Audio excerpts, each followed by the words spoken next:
So the Mass Observation Project is held in this building, which is the Special Collections at the University of Sussex. And the Mass Observation Project has been running from 1981 and still runs to the present day. People might have heard of the Mass Observation Archive, which was a larger and in some ways more complicated project that sort of straddled the Second World War.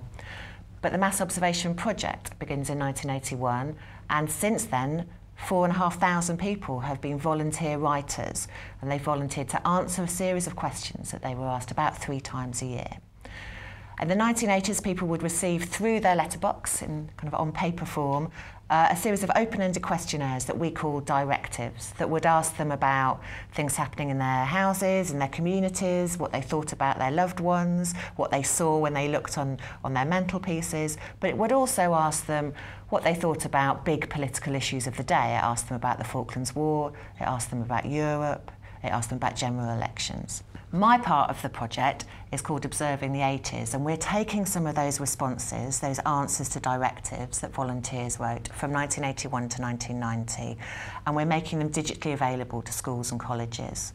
So we've got 4,500 pages of mass observation writing from 1981 to 1990 that we're going to make available to everybody.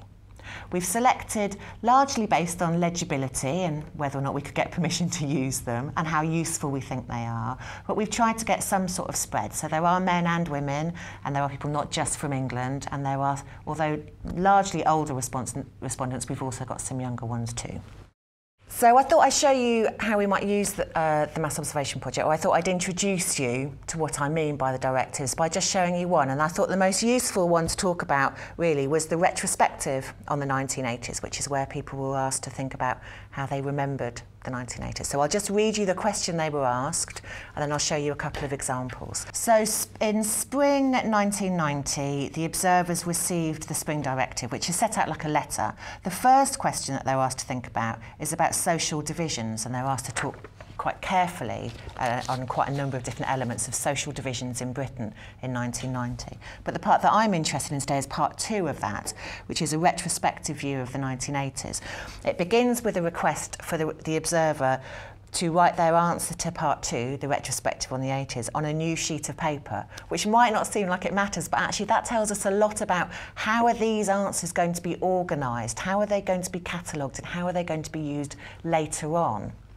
And then the observer is asked, the end of the 1980s has inevitably produced a lot of media retrospectives. How do you look back on the decade? What do you think has been the most significant events, issues, changes? In your own life, what have been the most important changes since 1980? And just 2 things really jump out at me as being really interesting, but also really key to the Mass Observation Project's approach, really. And the first is this interest in media representation. What is the media saying to people? What do people think about the media? And that's something that runs through Mass Observation Project. But the second is that observers are being asked about their own lives as well as about big public events. And that's a real classic mass observation in the 1980s response. So I thought what I'd do is I'd introduce you to 2 of our voices from the Observing the 80s project and just show you who they are and how they responded to the retrospective of the 1980s. So the first observer that I'm going to talk about is her catalogue number is RB1321 because everyone's anonymous in the Mass Observation Project. She's a woman who was 44 when she was answering this question in 1990. She lived in the south of England and had trained and worked as a nurse, worked in care homes, and she's a single parent. She replied in a really interesting way, which quite a lot of the observers do, by creating a list, a numbered list of the things that she thought mattered in the 1980s, separating out the public events from the private events or the personal events. So she lists 5 public events: the reign of Maggie Thatcher, a decade of disasters, an increasing worldwide awareness of environment, the beginning of the end of communist domination, and escalating house prices and increasing mortgages.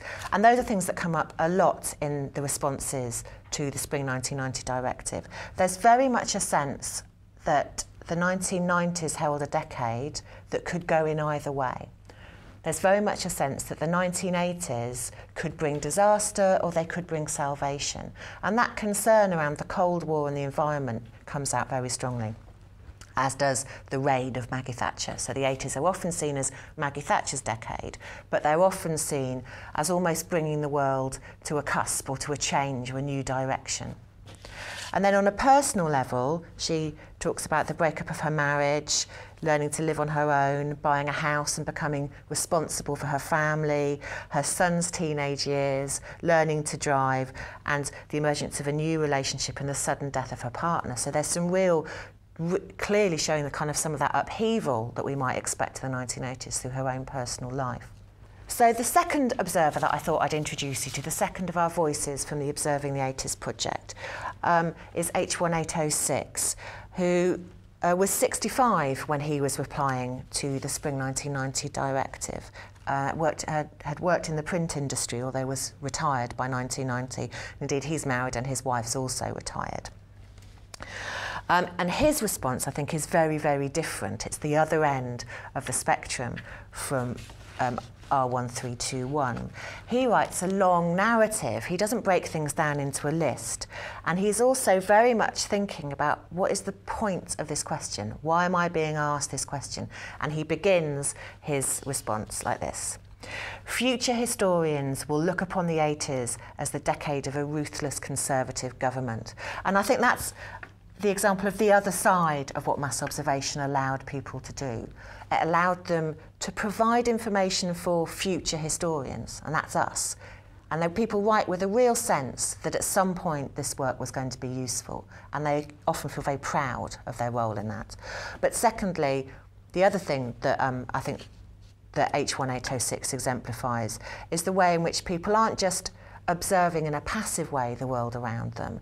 They are documenting it, critiquing it, and above all, analysing it. So not only is this observer giving us, providing something for future historians, he's making sure that we've heard his analysis and his critique of the 1980s.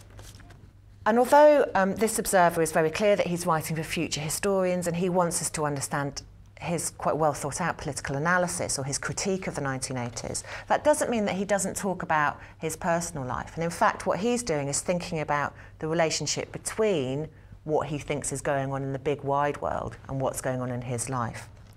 He says, I think the most important part of my life over this period was when I was made redundant with the rest of my workmates. He describes how he'd been employed as a printer, and he talks about the impact of the microchip revolutionising the period of printing in the 1980s.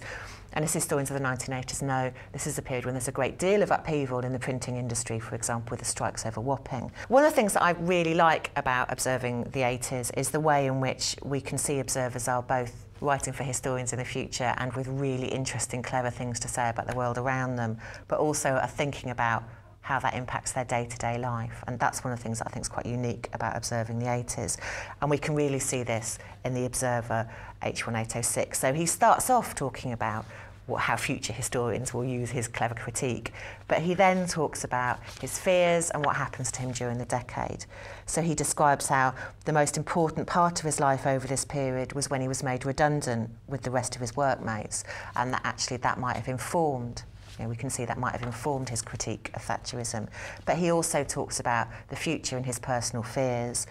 He says, I'm fearful for the next decade. We've been so busy keeping our nuclear potential, we've ignored the smaller countries building up their chemical and possibly nuclear capabilities. And he goes on to talk about threats to the environment and dangers of pollution. So I think we can really see that whilst on the one hand, he's presenting himself as a kind of documenter of the outside world, he's also really thinking about how it affects him as well. So this has been a quick introduction into some of the things that you might think about when you're using the Mass Observation Project in observing the 80s. It might be useful to think about where did the questions come from, how were the questions worded, and who were the people who were applying or observing for the Mass Observation Project.